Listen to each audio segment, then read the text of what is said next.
দর্শক সকলকে স্বাগত জানাচ্ছি টিভি নিয়মিত আয়োজন সংবাদ প্রতিদিন অনুষ্ঠানে। আপনাদের সাথে আছি আমি ফারজানা নাহিদ। আমরা এই টক শোতে সচরাচর রাজনৈতিক এবং সমসাময়িক বিষয় নিয়ে কথা বলে থাকি। আজকে আমরা তেমনই কিছু টপিক নিয়ে ডিসকাশন করব। তবে এই আলোচনায় যাবার পূর্বে দুজন অতিথি আছেন স্টুডিওতে, তাদের সাথে পরিচিত হয়ে নিব। আমার বামে আছেন জনাব মোস্তফা ফিরোজ, সিনিয়র সাংবাদিক, এবং ডানে আছেন জনাব মোস্তফা কামাল, লেখক এবং সাংবাদিক। আপনাদের দুজনকে এনটিভি স্টুডিওতে স্বাগত জানাচ্ছি। আমরা প্রথমে যেই জিনিসটা নিয়ে কথা বলবো বা যে বিষয়টা নিয়ে, সেটা হচ্ছে প্রধান উপদেষ্টা। আমরা দেখেছি যে জাতিসংঘের সাধারণ পরিষদের অধিবেশনের ফাঁকে একটি সাক্ষাৎকার দিয়েছেন জিও টিভির একজন সাংবাদিককে। সেখান থেকে ওনার কিছু মন্তব্য এসছেন, ওনার কিছু জবাব এসছেন। যেরকম ওনাকে জিজ্ঞেস করা হয়েছিল যে অন্তর্বর্তী সরকার 6 মাসের জন্য 6 মাসের ভিতরে নির্বাচন দিয়ে থাকে সাধারণত, কিন্তু বাংলাদেশে কেন 18 মাস সময় লাগছে। উনি এটার উত্তর দিয়েছেন যে অনেক মানুষ কিন্তু এটার পরেও বলছে যে আপনি 5 বছর থাকুন, 10 বছর থাকুন, এমনকি 50 বছর থাকুন, আপনিই ক্ষমতায় থাকুন, নির্বাচনের কি দরকার। কামাল ভাই, প্রথমে আপনার কাছে যেতে চাই, এই মন্তব্যকে আপনি আসলে কিভাবে বিশ্লেষণ করবেন? জি, ধন্যবাদ আপনাকে। আমার সহ-আলোচক, আমার খুব শ্রদ্ধেয় মোস্তফা ফিরোজ দীপু ভাইয়ের শ্রদ্ধা। এখানে ওনার এই বক্তব্যের বিষয়গুলো প্রথমে একটা কথা বলা দরকার। আমাদের দেশীয় বিষয়ে, বিশেষ করে রাজনীতি সহ নির্বাচন বিষয়ে গুরুত্বপূর্ণ যত তথ্যগুলো আমরা গত 1 বছর ধরে পেয়েছি, খেয়াল করে দেখব একটাও দেশি কোনো গণমাধ্যমে নয়। সম্ভবত উনি বিদেশি গণমাধ্যমের সাথে কথা বলতে পছন্দ করেন। এবারও ঠিক তাই করেছেন। তো এখানে যে কয়েকটা পয়েন্টস আছে, এর মধ্যে একটা আছে আওয়ামী লীগের বিপক্ষে কিছু মন্তব্য আছে, আমরা ওটাতে আসবো। এরপরে আছে এক পর্যায়ে আবার আওয়ামী লীগের প্রতি কিঞ্চিত দরদ আছে, কিঞ্চিত অনুভূতিও আছে, তার মতো করে প্রকাশ করেছেন। তো দুটোর মধ্যে কিন্তু সংঘর্ষ করে। আবার আওয়ামী লীগ যে আমরা নিষিদ্ধ বলছি, আমাদের কেউ বলছি এই শব্দটা, ওটা উনি মোটামুটি একটা ভুল ভাঙিয়ে দিয়েছেন আমাদেরকে। আওয়ামী লীগ নিষিদ্ধ নয়, নিবন্ধন স্থগিত, কার্যক্রম সাময়িকভাবে উনি বলেছেন। অর্থাৎ এটা এই মুহূর্তে ওনার পরিষ্কার করা দরকার হলো কেন? নিশ্চয়ই জরুরি মনে করেছেন বলেই পরিষ্কার করেছেন। গেল এই আরেকটা দিক। এরপরে যেটা বলছেন যে মানুষ আমাদেরকে কেউ বলছে 5 বছর থাকেন, 10 বছর থাকেন, 50 বছরও থাকেন। এই ধরনের একটা বক্তব্য ছিল মাস 4-5 আগে আমাদের স্বরাষ্ট্র উপদেষ্টার। তিনি বলেছিলেন যে গাড়ির এক পাশে খোলা ছিল, গাড়ির এই পাশে কারা যেন ওনাকে বলেছেন যে আপনারা 5 বছরে থেকে যান। কিন্তু গাড়ির ডান পাশে যদি খোলা থাকতো হয়তো ওই দিক থেকে বলা হতে পারতো যে না, দ্রুত চলে যান। উনি গাড়ির এক পাশেরটা শুনেছেন। তো তখন আমরা মনে করেছিলাম যে স্বরাষ্ট্র উপদেষ্টা মাঝে মধ্যে একটু বাড়তি কথা বলেন, অথবা হালকা করে বলেন বা রসিকতা করেন। কিন্তু এবার যখন প্রধান উপদেষ্টা বললেন সেই 5-6 মাস আগের কথাটা, এতে করে ওই কথাটার মধ্যে কিন্তু একটা গুরুত্ব তৈরি হয়েছে। এখানেও একটা সংঘর্ষ।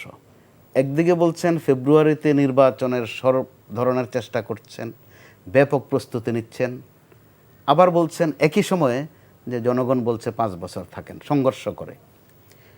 আবার দেখেন একই সময়ে, একদিন আগের সময়ে আমাদের প্রধান নির্বাচন কমিশনার একদিকে বলছেন যে নির্বাচনের ব্যাপক প্রস্তুতি তিনি নিচ্ছেন, একটা ঐতিহাসিক নির্বাচন হবে। সমান্তরালে আবার বলছেন তিনি খুব বাজে অবস্থায় আছেন, যে আমরা বাইরে থেকে সেটা বুঝবো না যে তিনি কত ডিফিকাল্ট পজিশনে আছেন। ডিফিকাল্ট শব্দটা ব্যবহার করেছেন। ঠিক একদিন পরে আবার একজন উপদেষ্টা তথ্য দিয়েছেন, তার তথ্য মূল্য বেশি যেহেতু তিনি তথ্য উপদেষ্টা, তার প্রতিটা বক্তব্যই আমাদের আর চেক করতে হয় না, সেটাই একটা তথ্য। তিনি প্রথমত বলেছেন যে তিনিও বাজে অবস্থায় আছেন, তিনি আর কয়দিন থাকবেন তিনি জানেন না। সেই সাথে আরও তথ্য দিয়েছেন, যেটা আগে ভাষা ছিল, বিশেষ করে বিএনপি বা জামাতকে আমরা বললে তারা মাইন্ড করতে বলতো যে প্রমাণ দেখান। তো তথ্যমন্ত্রী এবার তথ্য দিয়েছেন যে বিএনপি এবং জামাত কোথাও ভিসি নিয়েছে কেউ, কোথাও ডিসি নিয়েছে কেউ, কোথাও ওসি নিয়েছে কেউ, সামর্থ্য অনুযায়ী। তো এই ধরনের নানা ন্যারেটিভের মধ্য দিয়ে নির্বাচন প্রসঙ্গ যখন আসলো, এবার দেখা গেল আবার গোলমাল। সবাই নির্বাচন চায়, যার যার মতো করে চায়।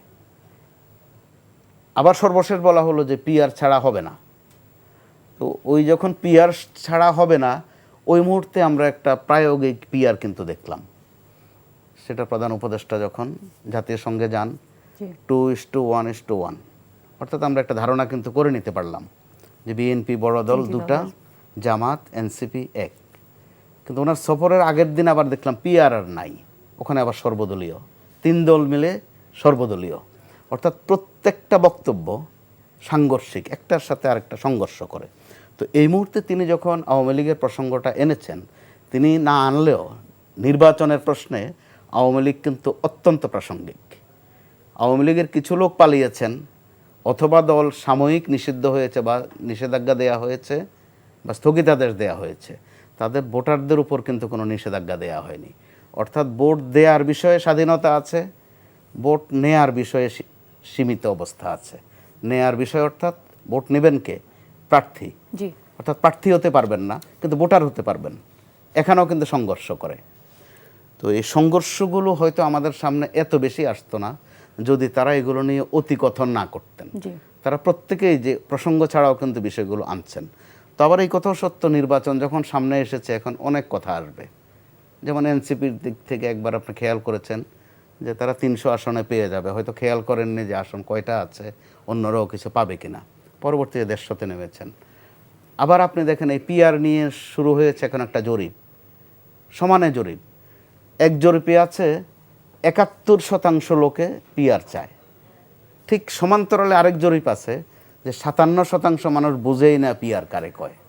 তাহলে আপনি দেখেন জরিপের উপর ভরসা করার আমাদের আপনি কি অবস্থা বলছেন নেই। কামাল ভাই যে এই এখানে মুহূর্তে আমরা কনফিউশন কাজ করছে একজনের সাথে আরেকজনের, ওনারা আলাদাভাবে চিন্তা করছেন বা একজনের সাথে আরেকজনের coordination, সংঘর্ষ করছে, নিজের সাথেও নিজের সংঘর্ষ করছে, নিজের কথাও তো যেটা change আমরা করছেন বলছিলাম ওনারা। প্রধান উপদেষ্টার প্রেক্ষিতে ওনার একটা বক্তব্যের সাথে আরেকটা বক্তব্য কিন্তু সংঘর্ষ করে। আবার স্থানকাল পাত্রভেদও কিন্তু আমরা দেখেন সংঘর্ষ দেখি। তারা বাংলাদেশে থাকা অবস্থায় যে কথাগুলো বলেছেন, যে ভঙ্গিতে বলেছেন, যুক্তরাষ্ট্রে গিয়ে কিন্তু আবার আরেক ন্যারেটিভ, আরেক বক্তব্য। জি, আবার বিমানে থাকা পর্যন্ত তাদের এক ধরনের সিনারি আমরা দেখেছি, বিমান থেকে নামার পর আবার আরেক ধরনের বিষয়ে আমরা চলে গেছি। অর্থাৎ আমরা সাবজেক্টে থাকতে পারছি না। যখন তিনি প্রধান উপদেষ্টা সহ তার সফর সঙ্গীরা যুক্তরাষ্ট্রে গেলেন, আমরা অপেক্ষায় ছিলাম যে কার কার সাথে কথা হয়েছে। বিশেষ করে দুটা বিষয় অপেক্ষমান ছিলাম। একটা হচ্ছে যে আমাদের এখানে ব্যবসা বিনিয়োগ কী পরিমাণ আসবে, কার সাথে ওনার কী কথা হয়েছে, অথবা কর্মসংস্থানের কথাটা তিনি বেশি করে বলেন, জাপান সহ মধ্যপ্রাচ্য সহ যে অনেক কর্মী নেবে। জি, আমরা অপেক্ষায় থাকি এগুলো নিতে, না নিলেও শুনতে কিন্তু ভালো লাগে এগুলো। ওই সময় দেখা গেল আমাদের সামনে চলে আসলো ডিম, একদম ধারে কাছেও আমরা নাই যে ডিম কে মেরেছেন, কত স্পিডে মারতে পেরেছেন, তিনি কত সাহসী, ভবিষ্যতে ওনার পাওনা কী হতে পারে, ওনার প্রাপ্তি যোগ এরই মধ্যে শুরু হয়ে গেছে। ওনার ব্যাপক প্রশংসা হচ্ছে যে কাজের কাজ করেছেন, ভবিষ্যতে আরও করবেন। তো যদি একটা শব্দগত বছরখানেক ধরে এটাও শুনতে ভালো লাগে যে নতুন বন্দোবস্ত, আসলেই যদি একটা নতুন বন্দোবস্ত হতো, নতুন বন্দোবস্ত বলতে আমরা ছোট্ট করে এতটুকুই বুঝবো যে 24-এর 5 আগস্টের আগ পর্যন্ত যা চলেছে এগুলো আর চলবে না, অন্তত যদি সাদামাটাভাবে এইভাবে বুঝি। কামাল ভাই আপনার কাছে কিন্তু আমরা ফিরে দেখছি আসবো, ঠিক কারণ আপনি ওভাবেই চলছে, পুরনো বন্দোবস্ততে আপনি কিন্তু চলছে। কয়েকটা বিষয় বলেছেন, আমরা জি, আমি একটু প্রত্যেকটাতে শেষ করে নিই। যদি না নতুন বন্দোবস্তের সামান্যতম শুরু হতো, হয়তোবা আমাদের এই আলোচনাগুলো এখন করতে হতো না, আমরা আরো কনক্রিট কিছু পেতাম। জি, দিবু ভাই আপনার মন্তব্য জানতে চাচ্ছি একই বিষয়ে, যে কথাটা বললাম যে উনি এবং কয়েকটা বিষয় এনেছেন, আমরা হয়তো নির্বাচনটা দিয়ে আগে আপনার কথাটা জানতে চাই। মানে মূল বিষয়টা অনেকগুলি প্রসঙ্গ আনছে। জি, আমি প্রথমত আমি যেটা এই মুহূর্তে জানতে চেয়েছিলাম যে উনি বলেছেন যে 5 বছর, 10 বছর এবং 50 বছর ক্ষমতায় থাকার কথা অনেকেই ওনাকে বলছেন, এবং অনেকে বলেছেন ওনাকে যে নির্বাচনের কি দরকার। আচ্ছা, না ধন্যবাদ। যাক, এটা দর্শক শ্রোতাদেরকে ধন্যবাদ জানাচ্ছি। খুবই একটা আমার একটা চরম একটা সৌভাগ্য যে আমি দুইজনই আমার পুরনো সহকর্মী। একজন এনটিভিতে এখানে ছিলাম আমি, বাংলা ভিশনের, তার সাথে আমি ছিলাম লম্বা সময়। তো আজকে যেটা ডক্টর মোহাম্মদ ইউনূস বলেছেন, বেশ আলোচিত বিষয়ের মধ্যে এইটা একটা আছে 5, 10, 50। এটা ঠিক যে আমাদের যখন যে ক্ষমতায় থাকেন তাদের প্রতি এরকম একটা মানুষ কমপ্লিমেন্ট করে বা প্রত্যাশা, যেমন শেখ হাসিনাকেও কিন্তু আজীবন সবাই ক্ষমতায় চেয়েছে। এটা কিন্তু আমরা মানে ভুলে যাচ্ছি হয়তো, কিন্তু এটা সত্য। তখন কিন্তু কেউ প্রতিবাদ করেনি এই কথাটা যে আপনি মানে আজীবন থাকবেন। শুধু প্রধানমন্ত্রী হিসেবে না, দলের সভাপতি এবং রাষ্ট্র ক্ষমতায়। এবং তিনিও ভাবতেন যে বিকল্প কোথায়, সব জায়গায় তিনি ক্ষমতা ছাড়ার জন্য ব্যস্ত থাকতেন, কিন্তু বিকল্প কাউকে পাইতেন না। বলতেন যে আপনারা বিকল্প দেখান, বিকল্প দেখালেই উনি ছেড়ে দিতেন, এরকম একটা অবস্থা। কিন্তু কেউ বিকল্প দেখাতে পারেনি। ফলে উনি নিজেও মনে করতেন আমি ছাড়া আসলে বিকল্প নেই। আর মানুষজনের মধ্যে একটা ধারণা ছিল যে আসলে শেখ হাসিনাকে পতন ঘটানো যাবে না, শেখ হাসিনাকে মানে ক্ষমতাচ্যুত করা যাবে। এটা আমার ধারণা, মানে এখন যারা আন্দোলন সংগ্রাম করেন বিরোধী দলের, তাদের মধ্যে বোধহয় 80% লোক বিশ্বাস করতো যে একমাত্র হয়তো উনি যদি স্বাভাবিক মৃত্যুবরণ করেন সেইভাবে, অথবা যদি একটা সামরিক অভ্যুত্থান ঘটে তাহলে হয়তো মৃত্যু। এছাড়া অন্য কোনো পন্থায় গণ অভ্যুত্থান হবে এটা কেউ কল্পনাও করতে পারেনি, কিন্তু সেটা হয়েছে।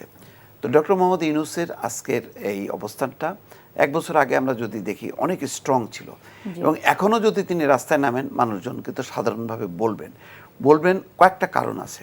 একটা অংশের মানুষের মধ্যে আছে চরম, তারা রাজনীতি বিমুখ অবস্থানে আছে, তারা আওয়ামী লীগকেও পছন্দ করে না, বিএনপিকেও পছন্দ করে না। মানে রাজনীতি মানেই হচ্ছে একটা আতঙ্ক, রাজনীতি মানেই একটা সন্ত্রাস, চাঁদাবাজি হবে, সুতরাং ভালো লোক থাকুক ক্ষমতায়, এরকম একটা কিন্তু কনসেপ্ট আছে। ভালো লোক বা নিউট্রাল কেউ, এরকম নিউট্রাল লোক। এবং আমাদের এই এখনকার যে ক্যাবিনেটের কারোর বিরুদ্ধে কিন্তু একজন দুজন বাদ দিলে সেটা আবার আরেক বিতর্ক। সামগ্রিকভাবে কিন্তু বড় ধরনের করাপশন, বড় ধরনের কোনো ক্ষমতার অপব্যবহার, দাম্ভিকতা কিন্তু নাই। ওয়াহিদুদ্দিন মাহমুদ বলেন, সালাউদ্দিন আহমেদ বলেন, ব্রিগেডিয়ার শওকত বলেন, কারোর মধ্যে না এরকম খুবই। আবার ওইটার সাথে আবার আসিফ মাহমুদ সজীব ভুঁইয়াকে মেলানো যাবে না, অথবা মাহফুজ আলমকে মেলানো যাবে না, এটার আবার একটা রাজনৈতিক চরিত্র আছে। কিন্তু সামগ্রিকভাবে কিন্তু একটা ভদ্রলোকদের একটা মানে পরিষদ এরকমই যেমন আমাদের মৎস্য উপদেষ্টার ফরিদা, ওনার কথা তো খুবই সুন্দর লাগে। তারপরে ক্যান্সারে আক্রান্ত হয়ে এখন সিঙ্গাপুরে আছেন নূরজাহান, উনি একেবারেই সামনেই আসেন না, যেখানে সবাই সামনে আসতে ব্যস্ত। তো এই অবস্থায় মানুষের মধ্যে একটা মানে এটা সত্য যে একটা পোষণ চায় যে এটা, কিন্তু একটা কারণে এই সরকার মানে সামাল দিতে পারছে না, সেটা 50 বছর না কেন, যদি মানুষ আছে যে 5 দিনের মধ্যে চলে যাক, কেন? কারণ হচ্ছে আইন শৃঙ্খলা পরিস্থিতি। আইন শৃঙ্খলা পরিস্থিতি একেবারেই ভালো না, একেবারে সর্বনিম্ন পর্যায়ে। কোনো মব ঠেকানো যাচ্ছে না, থানা পুলিশ কোনো কাজ করছে না, কারণ তারা আতঙ্কগ্রস্ত, একেবারেই নিষ্ক্রিয় অবস্থায় আছে। তারপরে আজকে দেখেন সালাউদ্দিন আহমেদ স্বীকার করেছেন যে চাঁদাবাজিতে দেশ ভরে গেছে, এবং চাঁদাবাজ হ্রাস টানা যায়নি, বরং চাঁদার রেট বেড়েছে, যেখানে 1.5 টাকা ছিল 2 টাকা হয়েছে।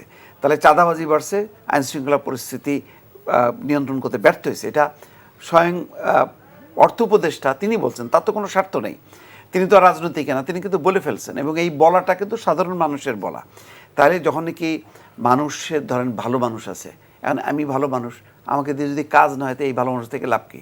তার চেয়ে একটা চোর ডাকাত বদমাশ শাসক যে আমাকে নিরাপত্তাটা দেবে।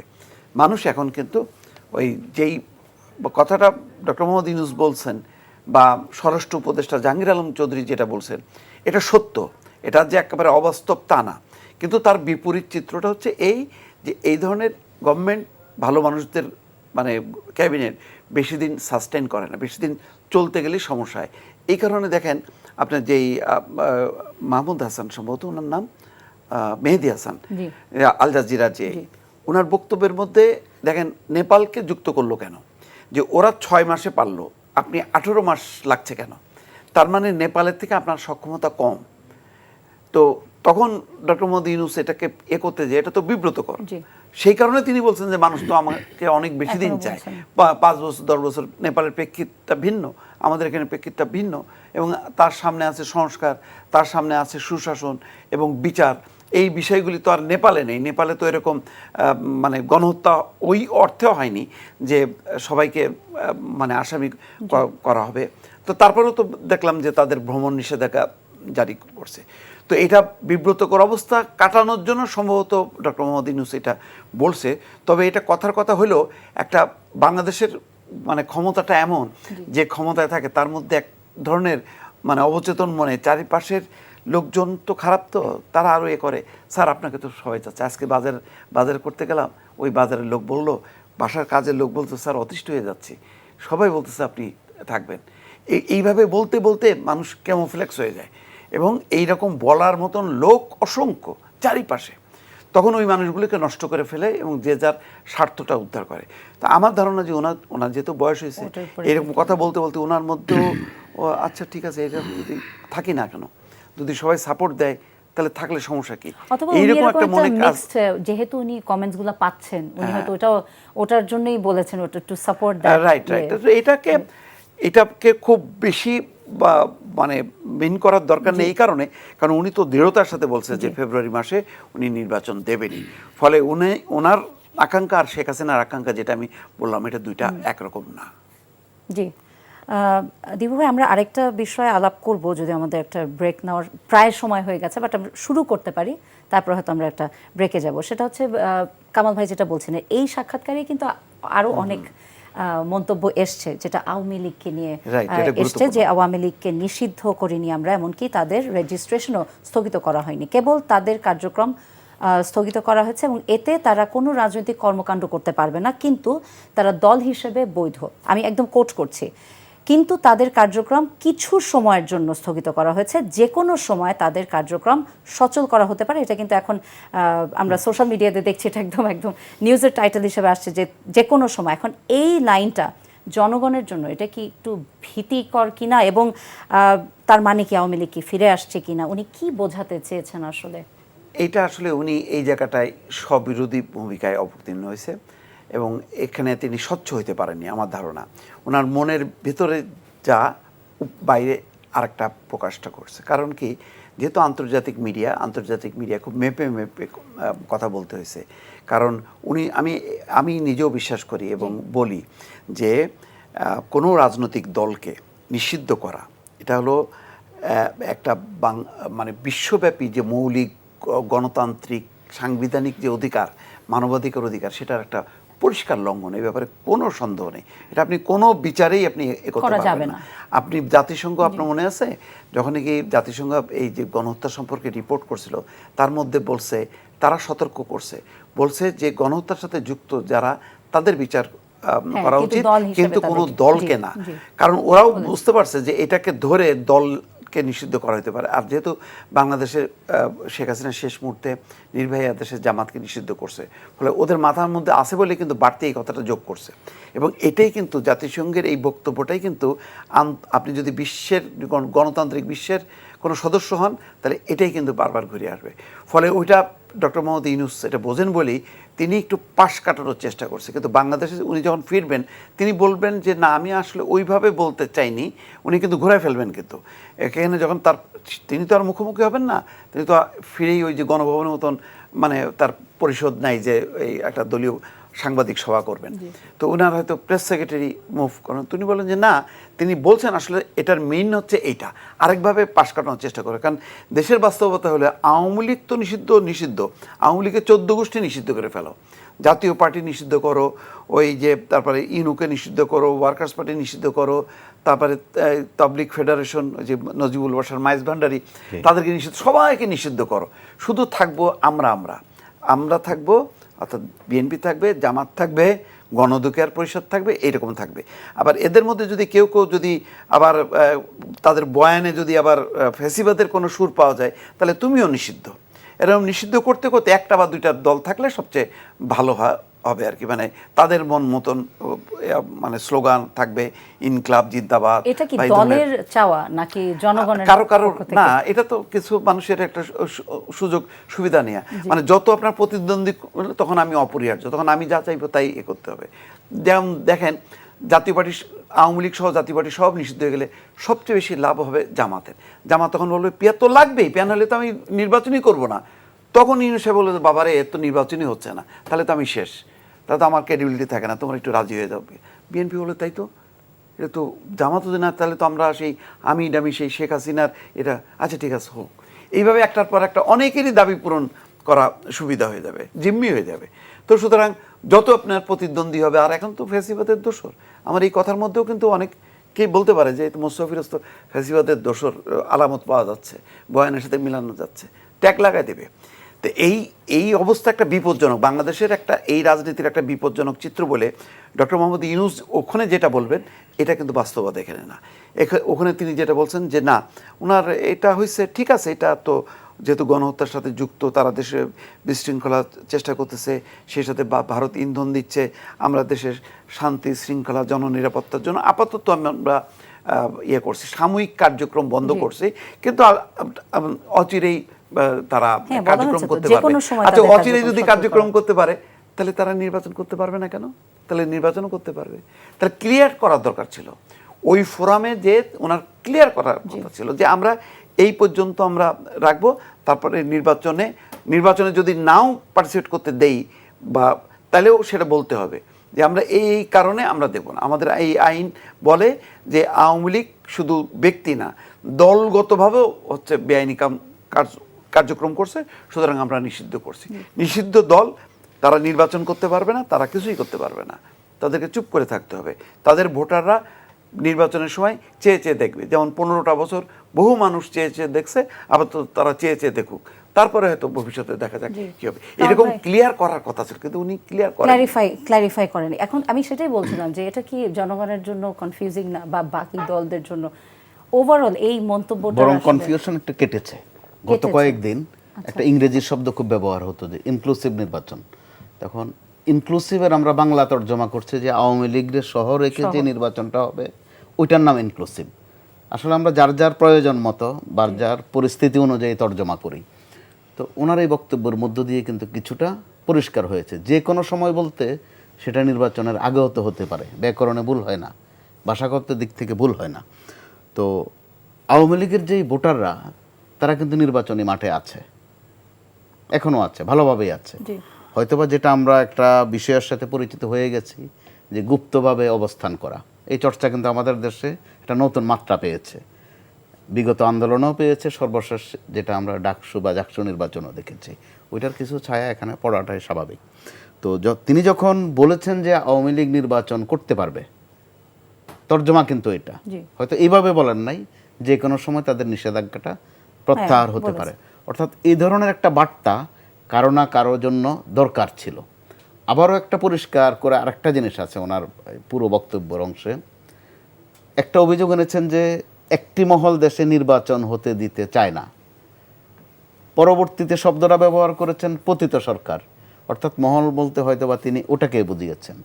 আর নতুন কথা যেটা যোগ করেছেন, এর আগ পর্যন্ত আমি খেয়াল করিনি এই ধরনের শব্দ বা বাক্য তিনি ব্যবহার করেছেন কিনা, যে তাদের সাথে আন্তর্জাতিক কিছু মহল আছে। এর আগ পর্যন্ত কিন্তু এই শব্দটা ব্যবহার করেননি।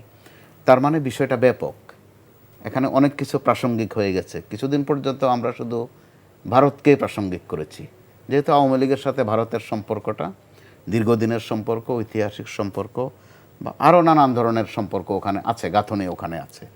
এখন তো যখন বলা হয়েছে যে কিছু আন্তর্জাতিক মহল, তার মানে আরও কেউ না কেউ আছে। তো আবার গত 1-1.5 বছরে আপনি ধরেন একসময় শুধু ভারত নিয়ে যে কথাগুলো বলা হতো, কিন্তু গত 5-6 মাস ধরে নতুন করে কিন্তু আমরা চীনকে খুব প্রাসঙ্গিক দেখছি। একসময় বলা হতো যে চীন খুব চিকনে চিকনে কাজ করে, কিন্তু এখন দেখছি না, চিকনে কাজ করে না, প্রকাশ্যেও কাজ করছে। চীনের রাষ্ট্রদূত আমাদের এখানে অত্যন্ত ব্যস্ত, আমরা আবার ওখানে দাওয়াত পাওয়ার জন্য অত্যন্ত ব্যস্ত। ওইটা দিয়েও কিন্তু আমরা একটা হাইট মাপি যে কার সফরে কতজন গেছে। দেখা গেছে বিএনপির টিম গেছে, আসছে, পরক্ষণে জামাতের টিমও সেখানে গেছে, এনসিপি যাচ্ছে, ছোটোখাটো অন্য অন্য দলও যাচ্ছে। তার মানে চীন অত্যন্ত প্রাসঙ্গিক আমাদের এখানে এবার। তো এই কারণে হয়তোবা ব্যাখ্যা পরিষ্কার করতে হয়েছে যে আন্তর্জাতিক কিছু কিছু মহল। তো আন্তর্জাতিক কিছু কিছু মহল বলতে আমরা কাদেরকে বুঝবো? এই চীনের প্রসঙ্গ যখন এসেই গেল, এই চীন কিন্তু 18 সালের নির্বাচন, যেটাতে সবার আগে কিন্তু অভ্যর্থনা বা সংবর্ধনা তারাই দিয়েছে। কিন্তু আবার 24-এর পর আপনি দেখেন, 24-এর আন্দোলনের আগ পর্যন্ত তাদেরও টোন অনেকটা এরকমই ছিল যে আমরা আছি, আমরা হচ্ছি ডেভেলপমেন্ট পার্টনার, উন্নয়নের বন্ধু। আবার 5 আগস্টের পরে দেখেন আমাদের আহত ছাত্রদের চিকিৎসায় সবচেয়ে বেশি ভূমিকা চীনের। অর্থাৎ চীন এত বেশি প্রাসঙ্গিক এখানে। এর মধ্যে যখন যোগ হয়ে গেছে আমাদের, যেটা মাঝে মধ্যে আমরা এই আলোচনাটা আনি, ঘটনাচক্রে আবার আনি না, রোহিঙ্গা এখানে প্রাসঙ্গিক। রোহিঙ্গা প্রাসঙ্গিক মানে ভারত প্রাসঙ্গিক, ভারত প্রাসঙ্গিক মানে মিয়ানমার প্রাসঙ্গিক, আবার মার্কিন যুক্তরাষ্ট্র প্রাসঙ্গিক। আমরা যেই একটা শব্দ ব্যবহার করি, গত মাঝে মধ্যে এটা আমাদের সামনে আসে, তখন আমরা একটু পড়াশোনা করি যে বিষয়টা আসলে কী। যেটা বলা হয় বার্মা অ্যাক্ট, বার্মা অ্যাক্টের সাথে কিন্তু আমাদের পার্বত্য অঞ্চল অত্যন্ত সম্পৃক্ত, যে কারণে আমাদের পার্বত্য অঞ্চল আপনি খেয়াল করেছেন আমরা এই মুহূর্তে একটু উদ্বেগ উৎকণ্ঠায় ছিলাম যে পূজার সময় কোনো গোলমাল বাঁধে কিনা। তো ভালো ভালো পূজা এখন পর্যন্ত কোনো গোলমাল বাঁধেনি, কিন্তু আমরা দেখলাম সেটা চলে গেছে পার্বত্য অঞ্চলে। তো পার্বত্য অঞ্চলে ওখানে এনজিও আছে, বিদেশি এনজিও প্রচুর, বিভিন্ন ধর্মের মানুষ আছে, রাজনৈতিক দলগুলো অত্যন্ত অ্যাক্টিভ। কিন্তু আপনি খেয়াল করে দেখেন এত গন্ডগোল যাচ্ছে রাজনৈতিক মহলগুলোতে, কিন্তু পার্বত্য চট্টগ্রাম নিয়ে কোনো কথা বলা হচ্ছে না, বরং এনজিওর পক্ষ থেকে কথা আসছে, বিভিন্ন মহল থেকে উদ্বেগ আসছে। এই উদ্বেগ প্রকাশ করতে গিয়ে ওখানে এক সূক্ষ্ম রাজনীতি, কেউ না কেউ আমরা পাহাড়িদের প্রতি দরদি হচ্ছি, কেউ না কেউ আবার সেটেলারদের প্রতি দরদি হচ্ছি। এই ফাঁকে এবারের যে ঘটনা ধর্ষণ নিয়ে, গত 2-3 দিন কিন্তু আর ধর্ষণ শব্দটাও নাই, শব্দ চলে গেছে যে ওখান থেকে সেনাবাহিনীর প্রত্যাহার করতে হবে। অর্থাৎ ঘটনা কি, আমরা কিন্তু চলে যাচ্ছি কোথায়, অর্থাৎ নানান কিছু এখানে কিন্তু যুক্ত হয়ে যাচ্ছে, একমুখী আলোচনার দিকে আমরা যেতেও পারছি না। টোটাল কথা হচ্ছে প্রবলেমটা আমাদের এখন আর ডোমেস্টিক প্রবলেম না, এখানে অনেক আন্তর্জাতিক বিষয়াদি যেমন যোগ হয়েছে, একইভাবে প্রধান উপদেষ্টার বক্তব্য যেমন আন্তর্জাতিক কিছু কিছু মহল শব্দটা এইভাবে এসেছে। দিবু ভাই, আপনার কাছে আবার যাব, আমরা একই সাক্ষাৎকারে আবার ওখানে রেফার করছি, যেখানে প্রধান উপদেষ্টা একটি পর্যায়ে গিয়ে বলেছেন যে ওনাকে যখন এই জুলাই আন্দোলনের পরে ইন্টারিম গভর্নমেন্টের হেড হিসেবে প্রপোজ করা হলো, তখন উনি ভীষণ বিস্মিত হয়েছিলেন এবং উনি আসলে অনিচ্ছা সত্ত্বেও এটা মেনে নিয়ে রাজি হয়েছিলেন, এটা ওনার বক্তব্য। কারণ উনি তখন এই কথাটা বলেছিলেন, আমি কোট করছি, যে আপনারা যদি এত কিছু ত্যাগ করতে পারেন তবে আমি আমার ডিসিশনও বদলাতে পারবো। তখন উনি এটাতে রাজি হয়েছেন। এটা 2 রকম ভার্সন আছে। এটা কিন্তু যেমন আওয়ামী লীগের পক্ষ থেকে বলা হয় এটা ষড়যন্ত্র, এটা অনেক আগে থেকেই এই প্ল্যান করা হচ্ছে যে ডক্টর মোহাম্মদ ইউনূসকে ঘিরেই এটা করা হবে। মানে আপনি বলছেন আন্দোলনের সময় থেকেই, আরো আগে থেকেই দেখবেন যে হঠাৎ করেই মানে ডক্টর মোহাম্মদ ইউনূসকে টার্গেট করে অনেকগুলো মামলা টামলা খুব এবং দণ্ড পর্যায়ে চলে আসছিল। এই জন্য উনি যদি ফিরে আসতেন তাহলে কিন্তু দণ্ড নিয়ে কিন্তু উনি কারাগারে যেতেন। তো এই তৎপরতার একটা মানে লক্ষ্য আছে, এবং আমেরিকা নিয়ে খুব সোচ্চার ছিলেন শেখ হাসিনা। তো এটা বোঝা যায় যে তার কাছে হয়তো কিছু একটা আছে যে বাংলাদেশে এরকম একটা আন্দোলন হচ্ছে, যে আন্দোলনের পরিণতিতে ডক্টর মোহাম্মদ ইউনূস হয়তো আসতে পারেন, সেইটা করেই কিন্তু বিবেচনা করেই তখন বিএনপি জামাত টার্গেট না, টার্গেট কিন্তু ছিলেন ডক্টর মোহাম্মদ ইউনূস। তো আবার এই বিষয়টা নাহিদ ইসলাম আবার একটা ইঙ্গিত দিলেন, যে ট্রাইব্যুনালে বললেন যে 4 তারিখে ওনারা কথা বলতেন, কিন্তু 4 তারিখে কিন্তু বাংলাদেশের অনেক মানুষ, এমনকি আন্দোলনের সাথে যারা যুক্ত, তারাও জানেন না যে পরের দিন পড়ে যাবে। হয়তো পড়বে, কবে পড়বে এটা যায় না। এটা তো মানে এই ধরনের গভর্নমেন্ট তো টেকে না, এই ধরনের একেবারে জনসমর্থন নেই, অনির্বাচিতভাবে। কিন্তু মানে থাকতে থাকতে মানুষের মধ্যে বিশ্বাস হচ্ছিল যে মানে শেখ হাসিনাকে ফেলানো যাবে না। কিন্তু 4 তারিখে কিন্তু কেউ যায় না, এমনকি 5 তারিখে সকাল 10টা-11টা পর্যন্ত মানুষ বিশ্বাস করে নাই যে শেখ হাসিনা চলে যাবে। স্ক্রলে দেওয়ার পরও মানুষ একটু অবাক হয়েছে যে বোধহয় শেখ হাসিনার পক্ষ থেকেই বোধহয় কিছু একটা বলবে আর কি, সে তো শেখ হাসিনারই নিযুক্ত, এরকম একটা কনফিউশনের মধ্যে ছিল। ফলে নাহিদ ইসলামের এই কথার কারণে কিন্তু জিনিসটা আবার আসলো যে তিনি আগে থেকে জানতেন। ফলে এখন তিনি যেভাবে বলছেন যে তার কাছে ছাত্ররা কথা বললো কবে, সরকার পড়ে যাওয়ার পরে নাকি আগে বললো? নাহিদ ইসলামের দাবি অনুযায়ী আগেই কথা হয়েছে। তাহলে এটা তো এখন যদি বলেন যে আমি হাসপাতালে শুয়েছিলাম, হঠাৎ করে ফোন আসলো, ছাত্ররা রিকোয়েস্ট করলো, এটা তো মিলল না। এটা বরং পুরো বিষয়ে একটা আসলে সরকার বা ডক্টর মোহাম্মদ ইউনূসের ব্যাখ্যা দেওয়া উচিত, নতুবা ওই ষড়যন্ত্র তত্ত্বের সঙ্গে কিন্তু মিলে যাবে। আওয়ামী লীগ বলবে যে আমরা তো আগেই বলছিলাম, দেখেন নাহিদ ইসলামের বক্তব্যের সাথে কিন্তু মিলে যাচ্ছে। আর ডক্টর মোহাম্মদ ইউনূস বলছে যে আমি হাসপাতালে বেডে শুয়েছিলাম, একজন নার্স এসে বললো যে আপনার স্যার আপনার ঢাকা থেকে কল আসছে, কলে আমাকে বলছে, আমি বলছি যে আমি পারবো না। যখন আমাকে বললো যে না জাতির প্রয়োজনে আমরা তো এত কিছু করলাম, আপনাকে লাগবে, তখন আমি এই হলাম। উনি হাসপাতালে বেড থেকে চলে গেলেন এয়ারপোর্টে। তো বিষয়টা কোনটা বিশ্বাস করব, নাহিদ ইসলামের বক্তব্য, ডক্টর মোহাম্মদ ইউনূসের বক্তব্য, নাকি শেখ হাসিনা বা আওয়ামী লীগ তাদের বয়ান, কোনটা বিশ্বাস করব? এটা কিন্তু একটা বিরাট একটা কনফিউশন, এটা একদম পরিষ্কার হওয়া উচিত। নতুবা ডক্টর মোহাম্মদ ইউনূস এত বড় আন্দোলনের মধ্য দিয়ে আসলেন, কিন্তু এটা যদি পার্ট অফ কনস্পিরেসি হয়, এটা খুবই দুঃখজনক একটা অধ্যায়। এখানে আমি একটু যোগ করতে চাই সাম্প্রতিক কয়েকটা ঘটনা। নেপালের ভাষণটাও কিন্তু এরকম, যিনি এসেছেন তিনি বললেন যে আমিও চাইনি এটা হতে, ছাত্ররা আমারে পীড়াপিড়ি করেছে, তখন আমি রাজি হয়েছি। তবে তিনি আমাদের মতো ছাত্রদেরকে মাস্টার মাইন্ড বা এই ধরনের কোনো আদরের শব্দে সম্বোধন করেননি। তফাৎ এতটুকু। আরেকটু তফাৎ হচ্ছে ওখানে ছাত্রদেরকে ওনার সরকারে নেওয়া হয়নি, কেউ উপদেষ্টা হননি অথবা মন্ত্রী মর্যাদায় কিছু হননি, কিন্তু ওখানেও ছাত্ররা কিন্তু প্রাসঙ্গিক, তারা প্রেশার গ্রুপ হিসাবে কাজ করছে ওখানে। আর ডক্টর ইউনূসের প্রেক্ষিতে আরও পরিষ্কার করা দরকার এই কারণে, শুধু ওই ভার্সনে এটা কাভার হয় না, কারণ এখানে ডক্টর ইউনূসের প্রতি সাবেক প্রধানমন্ত্রী শেখ হাসিনা রুষ্ট ছিলেন অনেক দিন থেকেই, যার একটা পর্যায়ে তিনি তাকে পদ্মা সেতুতে একটু টুস করে ফেলে দিতেও চেয়েছিলেন, অথবা ফেলে দিয়ে আবার তুলে ফেলতে চেয়েছিলেন, অর্থাৎ একটা আক্রোশ তার ছিল। আবার ডক্টর ইউনূস কিন্তু একটা ইংরেজি শব্দ ব্যবহার করেছেন একাধিকবার, যে আন্দোলনটা এবং তার ক্ষমতা গ্রহণ ছিল মেটিকুলাস। মেটিকুলাসের বাংলা সম্ভবত সুপরিকল্পিত। তাহলে যখন সুপরিকল্পিত হয় তখন যদি আবার বলা হয় যে আমি জানতাম না বা আমি আসতে চাইনি, এ দুটোও কিন্তু সংঘর্ষ করে। এই বিষয়টা যেহেতু আবারও সামনে এসেছে, অবশ্যই সেটা পরিষ্কার করা দরকার, এবং দুদিক থেকেই ছাত্ররা যা বলছে তাদেরও পরিষ্কার করা দরকার। মাঝে দিয়ে কিন্তু আরেকটা কাজ হয়েছিল, আমাদের উপদেষ্টা সজীব ভূঁইয়া তিনি একটা সাক্ষাৎকার দিয়েছিলেন খুব বড়, যদিও উপদেষ্টা থাকা অবস্থায় সরকারের গোপনীয় শপথ ভঙ্গ না করার একটা কিন্তু ওয়াদা থাকে, তিনি সেটা লঙ্ঘন করেছেন। তিনি কিন্তু একটা বর্ণনা দিয়েছেন তারা কবে ডক্টর ইউনূসের সাথে যোগাযোগ করলেন, সেনা প্রধান সম্পর্কে কি কি কথা হলো, খুব রিল্যাক্স মোডে সাক্ষাৎকারটা দিয়েছেন। ওখানেও মেটিকুলাস শব্দটা ব্যবহার হয়েছে, যে কারণে পরিষ্কার করা খুব দরকার, নইলে আওয়ামী লীগ যে ষড়যন্ত্রের অভিযোগ আনছে সেটার সাথে এটা মিলে যায়। জি, সেটাই। কারণ আর সময়ের ব্যবধানে কোনটা ষড়যন্ত্র, কোনটা কৌশল, কোনটা মেটিকুলাস, এগুলো কিন্তু সংঘর্ষ করে, যে কারণে এখন এটা পরিষ্কার করা দরকার। আমরা পরের বিষয়টা নিয়ে আলোচনা করি। আমরা জানি যে আজকে যে সাবেক প্রধানমন্ত্রী শেখ হাসিনার সাথে সাবেক জ্বালানি প্রতিমন্ত্রী নসরুল হামিদ বিপুর একটি ফোনালাপ ফাঁস হয়েছে, যে এটা জুলাই গণ অভ্যুত্থান চলাকালীন সময়ের একটা কনভারসেশন, যেখানে কয়েকটি বিষয় এসেছে। একটা জায়গায় উনি এই কনভারসেশন এসেছে যে জ্বালানি বিল নিয়ে আর কোনো সমস্যা নেই, এটা নসরুল হামিদ বিপু বলছিলেন, একদিনে কভার করে ফেলেছি 24 লক্ষ টাকা, এবং এটা মিডিয়াতে প্রকাশ করতে বলেন শেখ হাসিনা, বারবার বলছিলেন। এবং ওখানে একটা উনি একটা লাইন বলেছিলেন হিন্দিতে, থোড়া সা হাদিয়া দে দো। কিসের হাদিয়া, এবং এখানে আসলে কি বলা হচ্ছে? দীপু ভাই, আপনার কাছে জানতে চাচ্ছি প্রথমে।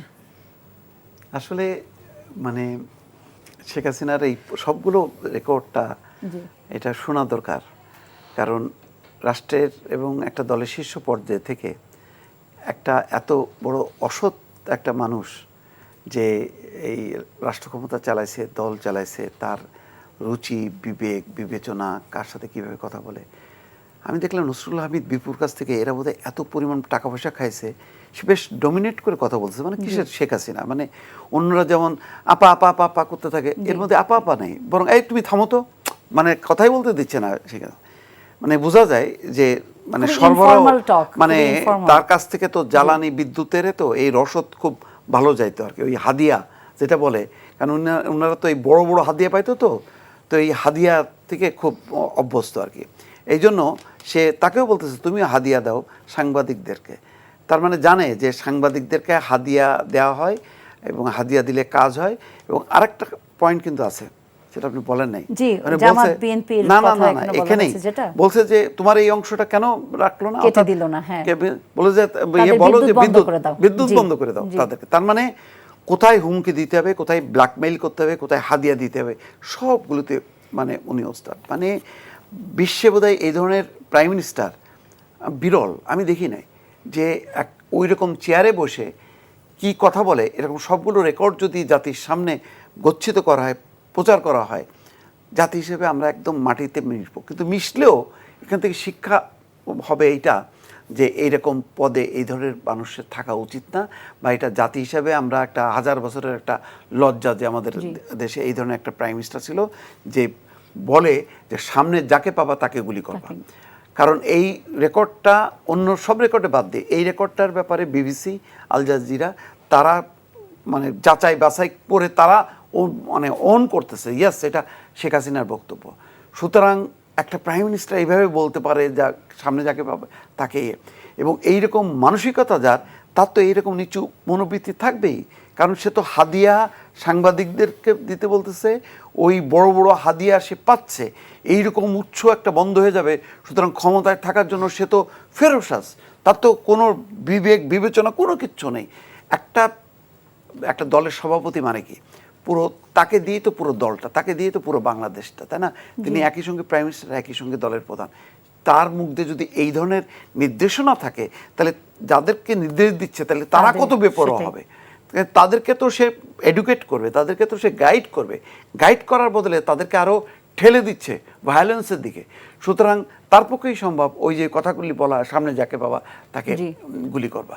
এটা একটা বাস্তবতা, এগুলি নিয়ে গবেষণা উচিত। মানে কেন যে ওই 1000 কল সেটা নাকি রিট্রিভ করা হচ্ছে, সেটাই কিন্তু ওইটা লেখা হয়েছে। আলহামদুলিল্লাহ, মানে এটা জানা দরকার। বাংলাদেশের রাজনীতি, আমরা দেশ হিসেবে আমাদের রাজনীতি আজকে কেন এই পর্যায়ে, এদের মুখের বয়ানগুলি শুনলেই বুঝতে পারো যে আসলে আমাদের এই পরিণতি কেন হইলো, তাহলে বুঝতে পারবে। কারণ এরাই তো বাংলাদেশের একটা লম্বা সময় ধরে তারা কর্তৃত্ব করছে। দলের প্রধান ছিল অথবা প্রাইম মিনিস্টার ছিল, ক্ষমতার মধ্যেই ছিল। তো ফলে তারা কি ধরনের ক্ষমতার চর্চা করছে, কি ধরনের তারা বক্তব্য বিবৃতি দিতেন, এতে বোঝা যাবে তাদের আসল চেহারা চরিত্র। জি, এখানে একটু সামান্য একটু যোগ করতে চাই। জি, স্বরাজ বলতে একটা কথা আছে, কেউ যখন স্বরাজ পেয়ে যায় সে যা ইচ্ছা তা বলতে পারে। আবার এটা সমান্তরালে তো এই তথ্য আছে, দীপু ভাই বোধহয় খেয়াল করবেন, যখন শেখ হাসিনা এইসব শব্দগুলো বলতেন যে গুলি করে মেলে ফেলো অথবা আবার জেলে ঢুকিয়ে দেব, আশপাশ থেকে কিন্তু সবাই বলতেন যে ঠিক ঠিক ঠিক, এরকমই দরকার আমাদের সাহস। আবার ব্যাখ্যা বলতেন, খুব গণ্যমান্য ব্যক্তিরা বলতেন যে আমাদের মাননীয় প্রধানমন্ত্রী অত্যন্ত প্রাঞ্জল, যে কারণে তিনি সাবলীলভাবে কথা বলেন। অর্থাৎ এই যে ন্যারেটিভগুলো অথবা আসক্ত করে তোলা, তো যে কারণে এখন তিনি অবস্থান করছেন ভারতে, ওই ভার্সন অনুযায়ী কথা বলেছেন। হাদিয়া দেশে থাকলে হয়তো এটা চাঁদাই বলতেন বা বকরা বলতেন, তোলা বলতেন, চাঁদা, এই ধরনের আরও শব্দ আছে। তো এগুলোরও কিন্তু একটা ফয়সালা হওয়া দরকার আছে। আমি যেটা একটু আগে বলেছিলাম যে নতুন বন্দোবস্তের কথা বারবার বলি, যে এগুলো যে ভালো নয়, এগুলো করলে যে কী পরিণতি হয়, একটা মেসেজ আমরা দেখেছি, কিন্তু এটার ফলো আপ কিন্তু নেই। কারণ আওয়ামী লীগের দিক থেকে আজ পর্যন্ত আমি পাইনি এখনও যে তারা কোনো ভুল ত্রুটি করেছে বা ভুল ত্রুটি হয়েছে, এ ধরনের কোনো বক্তব্য আজ পর্যন্ত নাই। বরং বক্তব্য আছে যে সামনে সুযোগ পেলে আরও কি করবে। যুক্তরাষ্ট্রের ওই ঘটনায় কিন্তু দেখেছেন, তাদেরকে সাহস দেয়া হয়েছে যে তোমরা এইভাবেই চালিয়ে যাও, একটি না, কিন্তু শব্দটা উচ্চারণ হয়েছে, একটাও যেন অক্ষত না থাকে। অর্থাৎ ওই ভাষাগুলো, নির্দেশনাগুলো এই রকমের। তো আবার তাদের দিক থেকেও তো এটার একটা গ্রহণযোগ্যতা ছিল। দীপু ভাই, আপনার বোধহয় মনে থাকার কথা, ওবায়দুল কাদের একটা ইংরেজি ছড়া বলতেন যে she has made us smarter, বিনোদন দিতেন। আসল কিন্তু সত্য, এইভাবেই স্মার্ট করে তোলা হয়েছে। তাদের প্রত্যেকের ভাষা কিন্তু এইরকম, যেটা ওবায়দুল কাদের নিয়মিত বলতেন, হাসান মাহমুদ একসময় নিয়মিত বলতেন। আমরা তথ্য হিসেবেও নিতাম, বিনোদন হিসেবেও নিতাম। কিন্তু আফসোসের বিষয় হচ্ছে, আমরা যে বারবার নতুন বন্দোবস্তের কথা বলছি, আমরা কিন্তু আদতে, স্বভাবে, বৈশিষ্ট্যে এখনও কিন্তু মাঝে মধ্যে ওবায়দুল কাদেরের কার্বন কপি পাই, হাসান মাহমুদের কার্বন কপি পাচ্ছি।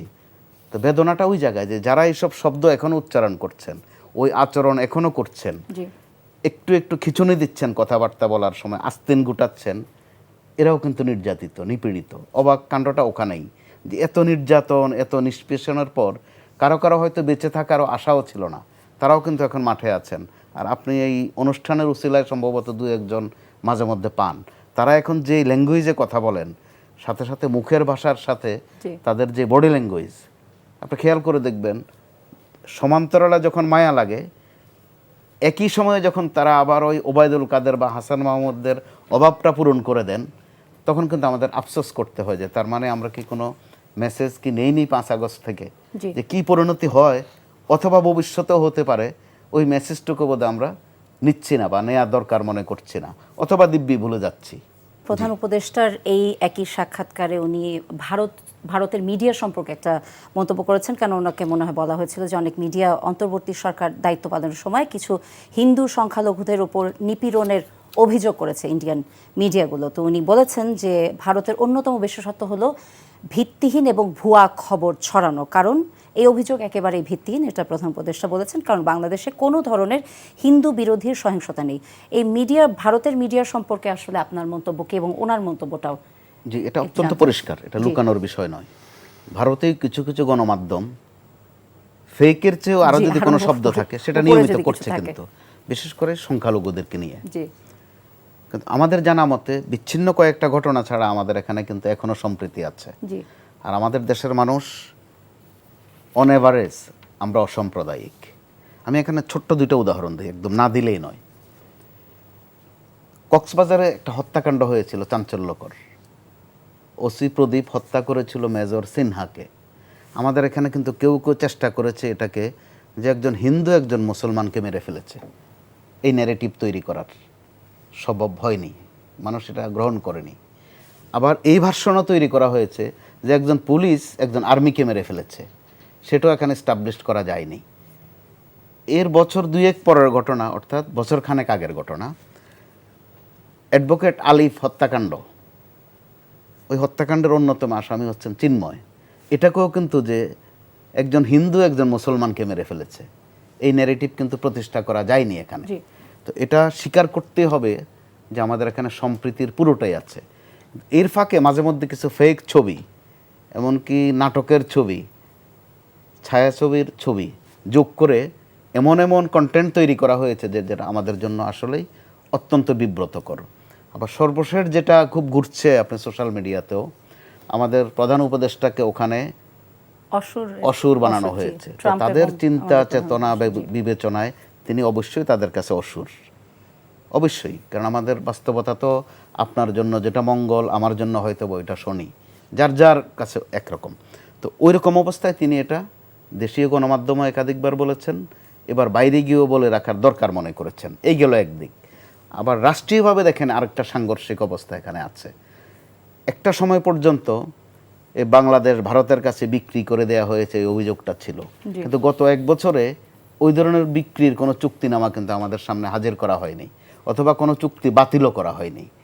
আবার একদিকে আমরা এমনই প্রতিবেশী, শুধু এই প্রতিবেশী বলে না, দুই প্রতিবেশী যদি আমরা মিলেও যাই যে ঠিক আছে মাঝে অন্য একটা দেশ নিয়ে আসি, বার্মারে ওখান থেকে সরিয়ে আমাদের পাশে নিয়ে আসি, একটু দূরত্ব তৈরি হোক, এটা সম্ভব না।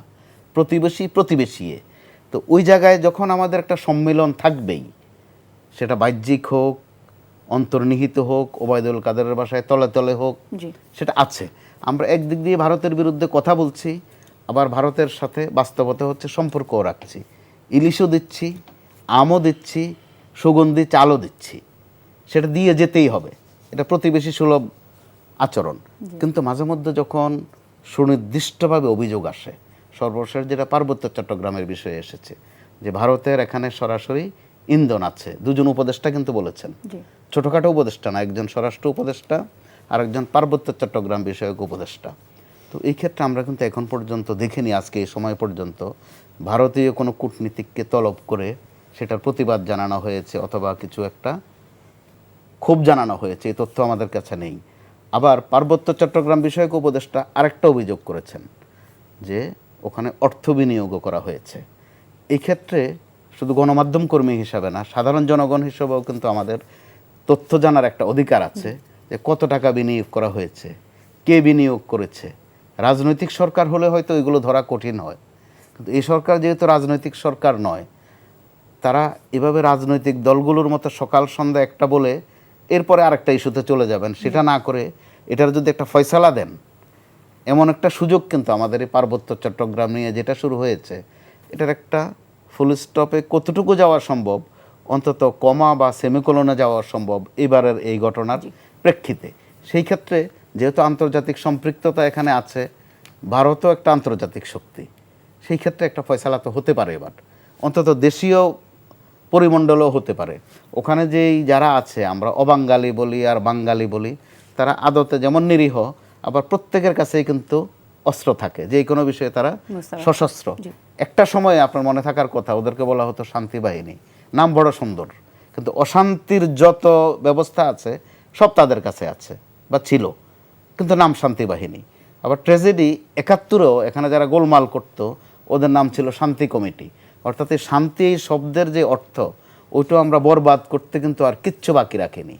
সেই ক্ষেত্রে আমরা মনে করব একটা সুযোগ যাচ্ছে, সেটা পরিষ্কার করাও দরকার, তথ্য দেওয়াও দরকার, একটা ব্যবস্থা নেওয়া দরকার, জি, বা অন্তত আমাদের দেশের যারা জড়িত তাদেরকে চিহ্নিত করা দরকার। জি, ধন্যবাদ কামাল ভাই। দিবু ভাই, আপনার কাছে আরেকটা বিষয় নিয়ে যাবো, আমরা আসলে অন্য একটা বিষয়ে কথা বলবো এখন। সেটা হচ্ছে উপদেষ্টা মাহফুজ মিডিয়াকে ওনার একটা ব্রিফিংয়ে উনি বলেছেন যে ওনারা যখন ক্ষমতায় গিয়েছেন, ওটা যাওয়ার পরে জামাত বিএনপি উনি মেইনলি বলেছেন জামাত আর বিএনপিকে, যে বিএনপি জামাত ভাগ বাটোয়ারা করে প্রশাসন দখল করেছে। এরকমও হয়েছে যে 10 জন ইউনিভার্সিটির ভিসি বিএনপির ইয়েতে গেছে, 3 জন গেছে জামাতের, অ্যাডমিনিস্ট্রেশনও কারাকারি করে নেওয়া হয়েছে। এবং তখন কিন্তু বিএনপি জামাত ওনারা বলেছিলেন যে যত সময় লাগে আপনারা থাকুন, সংস্কার করে তারপরে যাবেন। কিন্তু 4 মাসের মধ্যে যখন ওনাদের সবাইকে সব জায়গায় বসানো হয়ে গেছে, এটা মাহফুজের বক্তব্য, তখন ডিসেম্বর থেকে অসহযোগ শুরু হয়ে গেল এবং তারা নির্বাচন চাচ্ছেন। আপনি কি বলবেন এই বিষয়ে? ঠিক কথা বলছে, খুবই সত্য কথা বলছে। আসলে তাই, মানে পট পরিবর্তনের পর কামড়াকামড়ি রীতিমতো। এবং এমন দেখা গেছে হেলথের ডিজি হচ্ছে বিএনপির, কিন্তু চারিপাশে সব হচ্ছে আবার জামাতের। তখন ওই হেলথের ডিজি অসহায় হয়ে ওই জামাতের যারা আছে তাদের অনুযায়ী নিয়োগ বদলি শুরু করছে। এরকম বিশ্ববিদ্যালয় থেকে শুরু করে বহু জায়গায় ওসি, থানার ডিসি, ওসি, এসপিদের এরকম বড় অংশ ভাগাভাগি করে চলে গেছে। তো সেই কারণে যখন নাকি জামাত পক্ষ থেকে আবার যখন লেভেল প্লেইং ফিল্ড বলা হয়, তখন খুব হাসি লাগে যে কে কারে বিরুদ্ধে বলতেছে। সত্যি কথা বলতে কি, এটাই তো হওয়ার কথা। মানে যেহেতু আওয়ামী লীগ নাই, তা আওয়ামী লীগ না থাকার পরে আছে কে? আছে তো হলো বিএনপি। তো আমি ওই অর্থে বলি যে আসলে তো ক্ষমতায় থাকার কথা হলো বিএনপির। কারণ বাংলাদেশে দেখেন মুক্তিযুদ্ধের পর মানে কি ইলেকশন করে কি শেখ মুজিবুর রহমান প্রধানমন্ত্রী হয়েছে? না, স্বাধীনতা যুদ্ধের নেতৃত্ব দিছে। তো 15 বছরের নেতৃত্ব দিল কে? বিএনপি দিছে। তো বিএনপি ক্ষমতায় থাকার কথা। তো এখানে তো বিএনপিও না, জামাতও না, সেকেন্ড পার্টিও না, আসলো কারা? ছাত্ররা তাদের মতন করে একটা তারা ক্যাবিনেট বসায় দিল। বসায় দিলে এখন তার ডালপালা কোথায়? তার ডালপালা তো হলো পুলিশ, প্রশাসন, এইগুলিতে। তো লোক পাবে কোথায়? তখন ওই বিএনপি জামাত তো করেছে, মিডিয়া বলেছে যে আপনারা এটা দিলেন কেন? হ্যাঁ, ওনারা বলছে কোনো উপায় নেই, কারণ সচিবালয় বিচারালয় চালাতে হবে। এক্স্যাক্টলি, এনসিপির তো আর লোক নাই। এনসিপির তো আর আগের থেকে যদি চর্চা করতে, তাহলে তারা তখন ওই যে বিভিন্ন চাঁদা টাদা এটা সেটা আমাদেরকে এটা দিতে হবে, ওইটা দিতে হবে, কিছু কিছু ফাইল নিয়ে কিছু, তখন ওদেরকে বলছে আচ্ছা ঠিক আছে এদের কিছু মানে পূরণ করা হোক, এইসব কারবার চলছে। একটা চরম একটা বিশৃঙ্খল অবস্থা চলছে এই কামড়াকামড়ির ফলে। আর এখন 15 বছরে মানে যেই মানে ডেপুটি সেক্রেটারি, জয়েন্ট সেক্রেটারি সবাই বলে যে দোষর। কেন? 15 বছর আপনি নিয়োগ হয়েছে, এর মধ্যে আপনার নিয়োগ হলো কি? এখন সে বিসিএস পাস করে আসুক, যাই পাস করে আসুক না সব হলো দোষর। এখন ওরা সংকুচিত হয়েছে। এখন ওরা কেউ হয়ে গেছে আওয়ামী লীগ, কেউ হয়ে গেছে বিএনপি, কেউ হয়ে গেছে জামাত। কিছু তো করার না, একটা হযবরল অবস্থার মধ্যে। সেই কারণে এখনকার এই অবস্থায় বিএনপি আর জামাত অন্তত এরা কেউ বলতে পারবে না যে লেভেল প্লেইং ফিল্ড করো। সেটা বলতে পারে একমাত্র এনসিপি। সেই অর্থে ঠিক আছে। এবং যে পয়েন্টটা দিচ্ছে এটা সত্য, যে তখন কোনো সংস্কার না, তখন ও হাত ছেড়ে বাঁচছে যে বাবারে শেখ হাসিনা হাত থেকে বাঁচছি, এখন ইউনূস সাহেব থাকুক, আমরা একটু ঘোরাফেরা করি কয়দিন। কিছুদিন পরে মনে হলো আরে ইউনূস সাহেব তো আস্তে আস্তে গুছাই ফেলতেছে, এর মধ্যে আবার এনসিপি, তখন দেখতেছে আর একটা বিপদ, দাও তাড়াতাড়ি দাবি উঠলো যে নির্বাচন দাও ডিসেম্বরে। পারলে আরও আগে দাবি করতো, কিন্তু কেন কী কারণে জানি ডিসেম্বরে চেয়ে বসলো বিএনপি, আমি বুঝলাম না আর কি। এটাতে একটা অস্বাভাবিক সময়সীমা দিয়ে হলো। এটা হয়তো চাইতোই না। যদি এনসিপির জন্ম না হয়তো, তখন তাদের মধ্যে ধারণা হলো সম্ভবত ডক্টর মোহাম্মদ ইউনূস বোধহয় এই তলে তলে এই এনসিপিকে দাঁড় করাচ্ছে এবং আর ক্ষমতা থেকে আর যাবে না। তখনই তাদের হুঁশ হলো তাড়াতাড়ি নির্বাচন দাও। ঠিক মানে যেমন দেখেন নেপালও তো একটা পরিবর্তন হলো, পরিবর্তনের পর প্রথম দিনই নির্বাচনের তারিখ ফিক্সড হয়েছে। কোথায় সংস্কার, কোথায় বিচার, কোথায় অপরাধীদের হবে, ওইগুলি সব বাদ দিয়ে আগে হলো নির্বাচনের তারিখ, তারপরে এখন বলতেছে। তারপরে তারা যে বলছে যে এরকম পিআর থাকলে তো ঘন ঘন সরকার পরিবর্তন হয়, আসন ভিত্তিক করেন। তো বলছে যে বাবা এটা তো আমার ক্ষমতা নেই, এটা নির্বাচিত সংসদ যে করবে।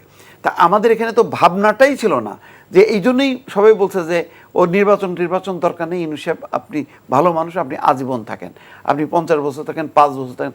কথাটা কিন্তু আসলে এইভাবেই আসে, এবং এইভাবেই কিন্তু আমরা একটা অবস্থা তৈরি করছি, এবং এটা তৈরি করার জন্য কিন্তু রাজনৈতিক দলগুলো দায়ী। কারণ রাজনৈতিক দল তো প্রথম দিনই যখনই সরকার গঠন হবে তখনই বলে যে আপনি আগে ডেটটা ফিক্সড করেন, নির্বাচনটা কবে হবে। দেখবেন সামরিক শাসকরাও কিন্তু ক্ষমতা দখল করে বলে যে 3 মাসের মধ্যে নির্বাচন দেব। বলে কেন? বলে নির্বাচন নাই মানে সরকার নেই, আপনি কিচ্ছু না, দেশ বিশৃঙ্খল। ট্রাম্প বলছে না যে প্রচার অভিযানের সময় যে বাংলাদেশে এখন কোনো সরকার নেই, একটা বিশৃঙ্খল একটা দেশ, এখানে কোনো কিছু নাই, সংখ্যালঘুদের নিরাপত্তা নেই। তো আপনার কোনো সরকার ছাড়া কোনো দেশকে আপনি কল্পনা করতে পারেন? তার মানে বুঝবেন যে সেখানে ঝামেলা আছে, সেখানে একটা বিশৃঙ্খল অবস্থা। তো বাংলাদেশ আজকে এত 1.5 বছর ধরে আজকে বিশৃঙ্খল অবস্থার মধ্যে আছে, এটা সত্য। তো আপনার এটা মানে এই ইন্টারিম গভর্নমেন্ট তো আর গভর্নমেন্ট না, এটা ইন্টারিম মানে একটা আপৎকালীন, একটা ঝড় হয়ে গেছে, বন্যা হয়ে গেছে, সব মারা গেছে, তারা এসে কোনো রকম একটা ইয়ে করলো, একটা মানে কি বলে ঘাটি গাড়লো আর কি, সেরকম আর কি। তো বিষয়টা সেরকম। কামাল ভাই, আপনার এখানে একটু যোগ করার বিষয় সময় একেবারে শেষের দিকে। জি, আমাদের সেনা প্রধান এই কাজটুকু কিন্তু করেছিলেন দীপু ভাই 5 আগস্টের সাথে সাথেই। তিনি চেয়েছিলেন 18 মাসের মধ্যে। তো আমরা তো সাধারণত যেই কোনো আপনি কিছু একটা বলবেন এটার মধ্যে একটা কারেকশন দেওয়ার চেষ্টা করি। 18 মাসের বলতে যেই মাত্র উনি 18 মাস বললেন, আমাদের মধ্য থেকে বললাম যে 18 মাস না বলে এটা 1.5 বছর বললে বোধহয় বেশি ভালো হতো। অর্থাৎ আমরা যেই কোনো কিছু নিয়ে একটু তর্ক করার একটা অভ্যাস আছে। তো ওই 18 মাস যদি হয় তাহলে এটা ডিসেম্বরে হতো। তো যাক, ডিসেম্বরে হয় নাই, এখন ফেব্রুয়ারিতে হবে। তার মানে কিন্তু আবার এই না মার্চ, এপ্রিল, মে, তার মানে উনি বুঝছেন যে নির্বাচনের একটা তারিখ থাকা উচিত। যদি ক্ষমতাটা উনি দখল করতেন তাহলে কিন্তু প্রথম দিনই কিন্তু তারিখ 5টা বুঝতে ঘোষণা করে দিত, বাস্তবতা বুঝতে পেরেছেন। হতে পারে আমাদের এখানে কাজের ভলিউমটা একটু বড়, যেহেতু আমাদের এখানে আয়নাগর ছিল, গুম ছিল, খুন ছিল, সিলেবাসটা একটু বড়।